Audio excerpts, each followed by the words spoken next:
We're very privileged here to have someone on stage that's also a paddock insider, and again part of the Oracle Red Bull Racing Formula One team. This year is quite a big year for Ford Motor Company, especially on the track. So I'd like to discuss that story with Ford's global head of racing. Ford's Sure. Racing? Yeah. I better check my notes. Mark Rushbrook. Please take the... Mark has not bought any whiskey up, and I'd imagine I'm going to have to ask you a few more questions. No, than should did I with have David. whiskey? Maybe I made a mistake it here. seemed to do okay there, didn't it? It seemed to go It okay.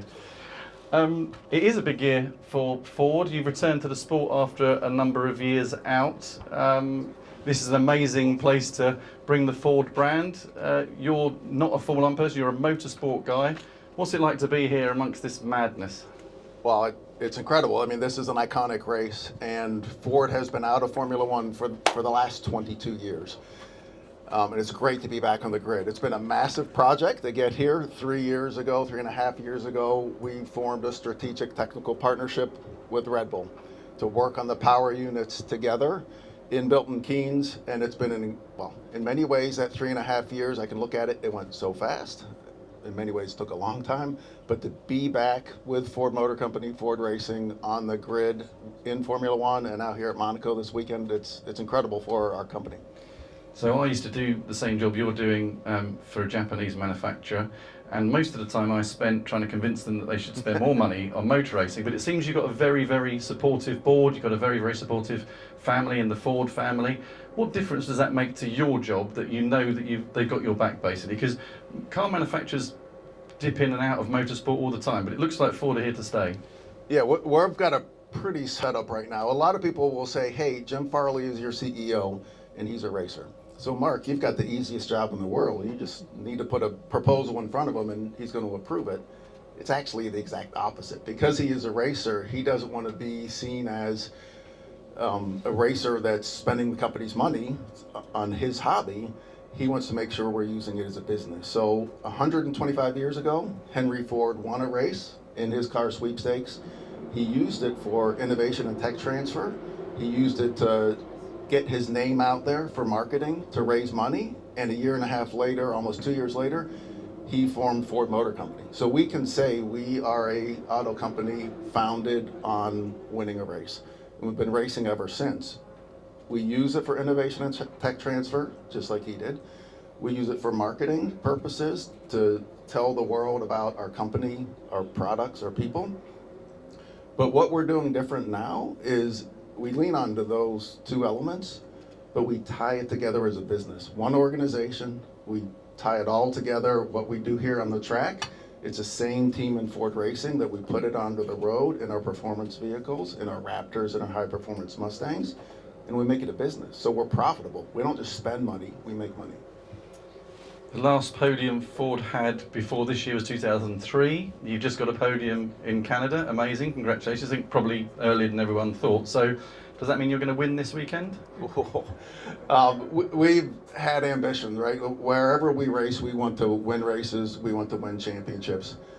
We knew 3.5 years ago what a massive task that we were getting into with Red Bull, starting a power unit business, Formula One business from scratch. They're great partners, have done so much great work. What we wanted to do was get here in Formula One and be competitive, be in the top half of the grid, and then continue working to the top. So ultimately, of course, we want to win races and championships here. It's been a massive challenge. It was incredible for the team, for everybody involved to get the podium in Montreal. We'd love to win here. We're looking forward to winning. Whenever it happens, we can't wait. I've done my research. You're American. The sport has grown. Oh, thank you. The sport has grown massively in America, down to Drive to Survive. Everyone says, is it purely down to Drive to Survive? Is that the golden bullet, the silver bullet that's made this sport the massive thing it is in 2026? It certainly helped, for sure, and that was part of our decision to come back into Formula One. But Formula One has always been the pinnacle of motorsport. It's had ups and downs like every form of motorsport, but right now, or for these last 5 years, the technology that is there, the fan base, the marketing, the business that you see here we've got to be part of it. And Formula One is very popular right now, and it appears it's going to be strong for a long time. You're in 14 categories, I reckon, according to my research around the world, including NASCAR, off-road. You're going to Le Mans next year. These sports, you must see different approaches in marketing. We mentioned Drive to Survive. What could Formula One learn from other sports within motorsport that they don't currently do? They seem to be riding away, but there must be things you see that NASCAR are doing, that off-road are doing, Le Mans are doing, that maybe Formula One are missing. Yeah, as we compete, I think it's more than 14, but I don't know the number. It's a lot. Because we race in, like you said, NASCAR, Australia Supercars, Off-Road, Baja, King of the Hammers, Dakar. We're in all of those series for different reasons. No motorsport series is the same. The benefit that you get as a manufacturer is different in every single one of those series. At Baja, we're able to race stock products that customers can buy and park in their garage or in their driveway. That's the same vehicle that we take and race at Baja and win at Baja. It's a stock vehicle. Obviously here in Formula One, it's not. It's very different. But I think it's that approach that we have that allows us to share all the knowledge between the different series and to bring that here to Formula One as well to help us. So conversely, NASCAR tried to copy the Drive to Survive program. It bombed, it didn't work. Why do you think that is, and what should NASCAR be doing to replicate that success? Yeah, again, every racing series is different, so I don't know that NASCAR needs to replicate that. It's a very different sport with very different cars, very different style of racing, very different drivers and personalities. All drivers are personalities, as we saw from David up here earlier. NASCAR has a great formula in terms of the racing that they put on and the fans that they engage. I don't know that it's necessarily copying what another series has done. I think that's the mistake they've made, actually, and if they'd have asked David and Whisper, maybe they'd have given a different answer. What the other series have done, and also other sports have done, is said, can you give me a Drive to Survive? What they should have said was, can you give me something that would do for us what it did for Formula One? And that's a very different brief, isn't it? Absolutely. NASCAR has a great series of drivers and engagement with the fans. I don't think they need to be chasing Formula One. As you say, they're very different sports, and as you're going to Le Mans, that's a very different sport again. Why do you go to things like Le Mans? Why not just focus on Formula One, put all your investment here? To reach different fans, to tell a different story. So we've got such great history at Le Mans with the wins from 66 through 69, going back 50 years later with the class win with the Ford GT in 2016. So the opportunity now with what Hypercar provides, it's great engagement, a lot of different manufacturers, to put your technology out there, to engage with different fans, to tell a different story. And that's what we look for. What I love, I've spoken to a few people, this is their first Grand Prix. This is not normal, is it? And what I love about Formula One is that you can go to 24 different races and 24 different experiences.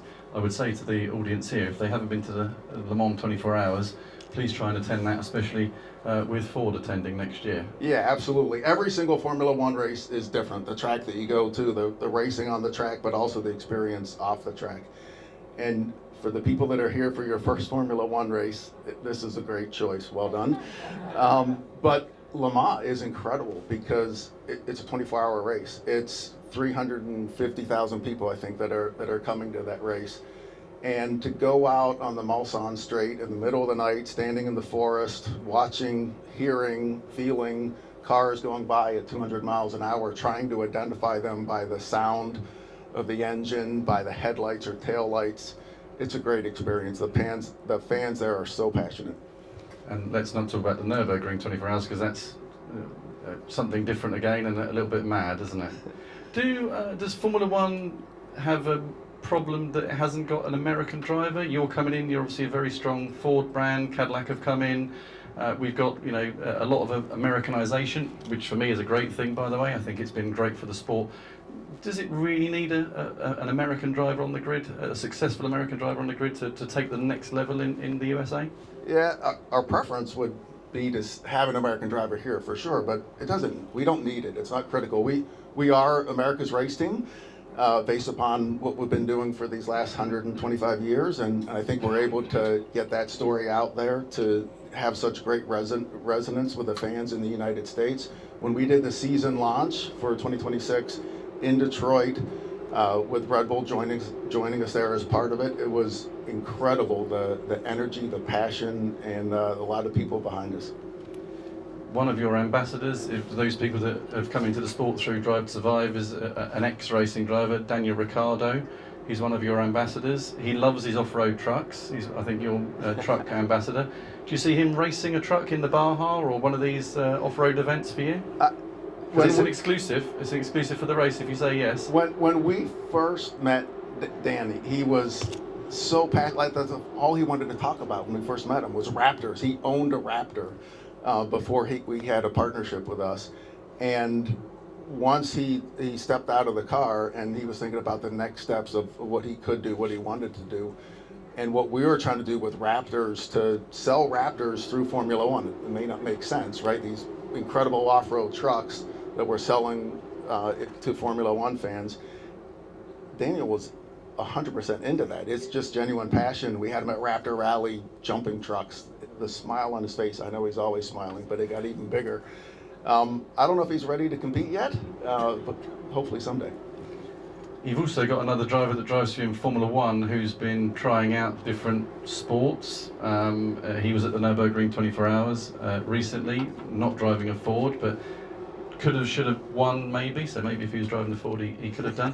Is that something you talk to Max about? Is it, you know, you're going to Le Mans, he's said he wants to go and race at Le Mans, he's raced at Nürburgring, you've got GT3 cars that race at Nürburgring. Do you have those conversations with him? You know, come and jump in one of our other Ford vehicles? We love the fact that Max is just a out-and-out racer. That's all he wants to do, is get in and compete and win, whether it's virtual racing or Formula One or sports car racing like that. And I was there at the 24 Hours of Nürburgring. It was great to see him there. He put on an incredible display. It was heartbreaking, honestly, even though he was not in a Ford. It was still heartbreaking to see what happened to his car. But of course we do, right? We have that full ladder from a spec racing car to a Mustang GT4 to a Mustang GT3 and now a hypercar coming. So would love, when it's right for him and right for us, to have that relationship in sports car racing as well. You mentioned virtual racing. Max, as you say, some of the drivers we see on Drive to Survive, you know, go and play golf, or, you know, they go and shoot a hair shampoo advert or whatever it is. Max basically comes home on a Monday and starts racing on his simulator in his apartment here, doesn't it? What's the impact been of simulation, of gaming on Formula One and on Ford's approach to motorsport?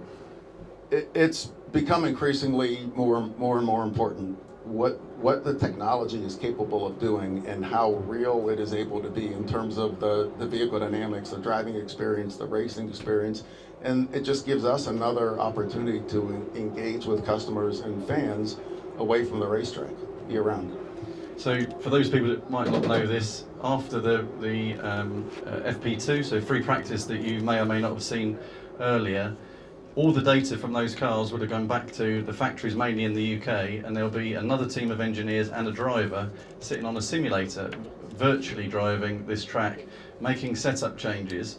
So it's basically, for those in the tech world, the digital twin, that they're actually using that setup tomorrow then to go into practice. So Max's digital first approach, if you like, really helps him, doesn't it? Lewis has said recently, I don't want to go on the simulator anymore, it's messing with my head. Max is the opposite, isn't he? He's on the simulator all the time, trying to improve, trying to practice. Yeah, and we see that across all our series. So the drivers that are the most successful are the ones that take advantage of every tool available to them. So it's not just time on track, but it's the simulation, the analytics, the ability to push themselves in every dimension to get better. So I think we've talked about two films today. David mentioned the Hunt versus Lauda film, so please do watch that. You mentioned the Le Mans film, some places it's called Ford versus Ferrari, which you must be happy with, or Le Mans 66, please do watch that. There's a great movie, if you want to watch it, called Gran Turismo, where they talk about taking gamers that have never sat in a race car before and ended up being racing drivers. I would personally recommend that, and if you want to ask me why afterwards, please do. It's an interesting story. Why can't we ask you why now? I haven't had any whiskey, so I'm not answering any questions. I'm just I'm asking them today. So yeah. Again, being American, you'll have a different perspective on this. This was always the commercial hub of the sport. We've now got 3 amazing events in America. I absolutely love going to all 3 of those events. Is Monaco as important as it used to be, or has it been overtaken by those three massive events in the US?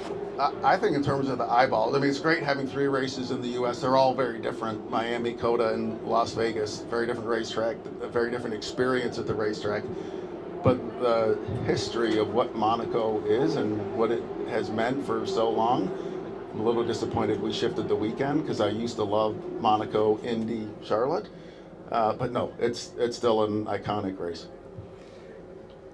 But you've got a lot of people here, haven't you? Have they come over from America, or is it mainly your European teams that have come to this race? So we have a dealer event here. So it's 33 U.S. dealers through an incentive event that are here to enjoy and experience. They had their choice between Kentucky Derby, the Masters, something else I can't remember what, and Monaco coming here. And there were so many people that just said yes. Monaco was not a decision for them. So those people and everyone in the room here, you're an F1 insider now. What might these guys miss that the average person might not see in Monaco, that you could tell them some insight, that what to watch out for the weekend, what's interesting at Monaco, what Ford might do this weekend that's a bit of an exclusive for this audience? Well, if this is your first time here and you haven't watched it, it's pretty obvious to me that it's all about qualifying, that it is so difficult to pass on this track, that qualifying, it's always important at every race, but this race in particular, track position matters. So that's where the focus is. Mark, that's been exceedingly insightful. Really appreciate everything you've said there. Hopefully Mark's going to hang around, so if you've got any questions about Max Verstappen's future career as a Ford Le Mans driver, I'm sure Mark will take those. So ladies and gentlemen, Mark Rushbrook. Thank you.